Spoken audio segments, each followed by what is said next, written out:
On this channel, we've delved to the absolute edges of the Mario universe's lore, from the genuinely intriguing possibilities to the laughably absurd. And as interesting and thought-provoking as it can be to theorize about multiple Marios, or time travel, or potential connections to the McDonald's extended universe, at the end of the day, it's really about the love of the games. So now that it's all said and done, I figured I could wind down, kick my feet up, and go back to the roots of it all, the original Donkey Kong arcade game, a timeless classic. And thankfully, when viewing it in a vacuum, it's a simple one. No confusing lore, no mind-bending mysteries, just Donkey Kong, Mario, or Jumpman or whatever, it's Mario, and Pauline. Oh, and of course, this unnamed orangutan character that we never see or hear from again. Just good old arcade fun. It's really... Wait. Unnamed orangutan character that we never see or hear from again? No, no, no, no, no!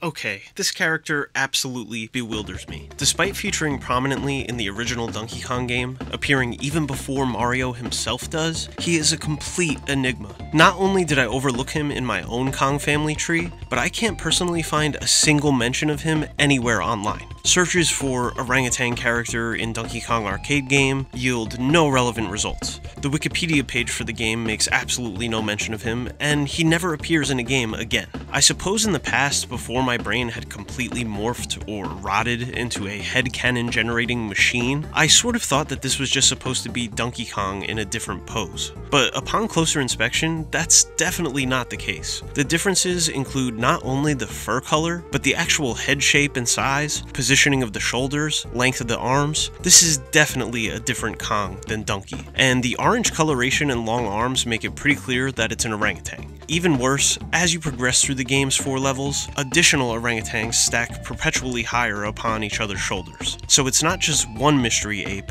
but rather a group of 4 of them, doing nothing but being mysterious and mocking me with their ceaseless questioning of, how high can you get? Of course, there's a variety of ways to interpret these Kong's presence and identities. The first is to simply assume that there lies no deeper meaning at all, and the folks at Nintendo simply needed a fun visual indicator for progress between levels. In this interpretation, they cease to even be characters at all, existing merely as a fun visual element for players to enjoy, without actually being present within the game's universe. This is probably the closest to the real truth of the matter, but it's also completely boring. Let's humor a way more interesting possibility that takes into account a lot of the deeper lore of the later Donkey Kong games. You see, the next time we'd meet an orangutan in the Donkey Kong universe is as an enemy type in the original Donkey Kong Country. These evil Kongs, notably the only type of Kong to be actively hostile towards other Kongs in the entire series, are known as Manky Kongs. It's a tad confusing because if you refer to the Nintendo Player's Guide for Donkey Kong Country, the entry about this enemy type is worded in a way that implies Manky Kong is actually a singular character. I touched on this a bit previously in the Kong Family Tree video, but now that we've taken note of the mysterious orangutan back in the original game, Manky's backstory seems even more interesting. The guide entry states that Manky is angry because he's never been accepted as part of the main group of Kongs, and the idea of a deep schism between gorillas and orangutans is further reinforced when Lanky Kong is introduced later in Donkey Kong 64. While he's friendly, the manual of that game describes Lanky as originating from a twisted branch of the family tree, once again hinting at the aforementioned rift between the different Kong species. So, while very little about this is explicitly revealed to us, I think it leaves a lot of room to speculate. I suppose that we can pretty safely refer to this guy as the original Manky Kong. Or, I guess rather, we can refer to this group of apes as the original Manky Kongs. It's interesting how even in this first appearance, there's weird ambiguity around whether this is genuinely supposed to be one character or multiple. I like to think of it like this. There was an orangutan specifically named Manky Kong at one point, but once the gorillas and orangutans separated, Manky became a shorthand term that the gorillas used to refer to all of the orangutans. Perhaps this initial encounter with humans here on the construction site was the inciting incident that led to the two groups of Kongs' eventual alienation from one another. After all, we see Donkey Kong and even his child repeatedly interacting with humans over time, even if not under the friendliest circumstances at first. Whereas once this first incident concludes, we never catch a glimpse of Mankey until generations later, back in the jungles of Donkey Kong Country. I can picture it as a sort of Planet of the Apes dynamic. Donkey Kong is more like Caesar. While he clashes with humans repeatedly, he's more emotionally open to the idea that not all humans are bad, and that the Kongs can eventually coexist peacefully with them, eventually leading to the modern-day Kongs and their friendly relationship with the Mario cast. Mankey is more like Koba. After the initial brawl at the construction site, he retreats back into the jungle, rejecting any notion of intermingling with humankind.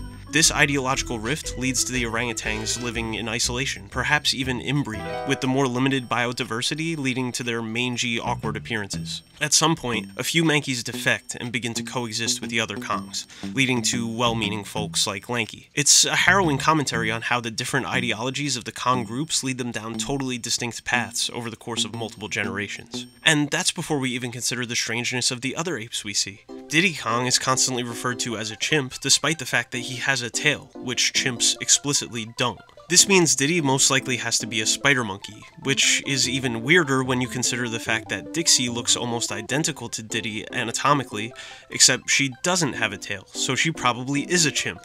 Same goes for Tiny Kong. And to be honest, I don't even want to know what Candy Kong is supposed to be.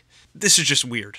And hold on, if Cranky Kong is an elderly Donkey Kong, that would make him a gorilla, presumably, but his anatomy is way more similar to that of a chimp. I guess we can hand-wave that away by just saying that his muscles have completely atrophied due to his old age or something. And wait, what role do the chimpanzees play in the grander socio-political climate of the Kong Isles? We heard about the schism between gorillas and orangutans, but what about them? Where do they come into the mix? Listen, I don't know. The truth is, I just wanted to jump over some barrels and turn my brain off for a minute. So thanks a lot, Mankey. Look where you've led us. I guess I'll just have to go to the sequel for some good old-fashioned mindless fun. Of course, I'll have to wonder about where Donkey Kong Jr. has been for all of these years, but beyond that, I think I should be pretty safe. I mean, wait. Are you kidding me? Who is that? A second Mario? No. We've been down that road before. Maybe that one on the left is Jumpman? We know this one is Mario because the game says so, and look, okay, I don't have the answers. No one does. And given the total inconsistency of the source material, I'd say even Nintendo themselves don't. From time travel to aliens to atomic warfare, I think that the subtle read-between-the-lines style world-building of the Mario universe is something that superfans will be picking apart and normal humans will be completely ignoring for as long as the series continues to exist. After all, as we've explored today, seeds of mystery have been planted in this series since before anyone took a single solitary jump. And personally, I wouldn't have it any other way. I'm Backseat Sakurai, and I'll catch you later.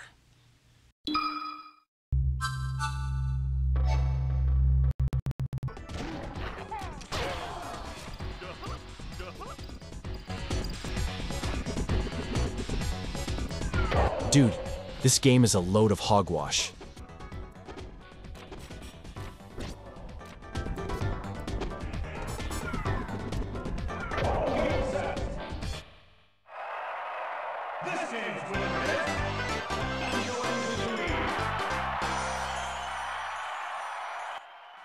Whatever. I know you said you were done with your Mario lore deep dives, but aren't you forgetting the video about me? I can see it now. An enigmatic enemy, the life and times of Bullet William. I think your audience would love it. So it's decided. That's gonna be your next big video, right? Right?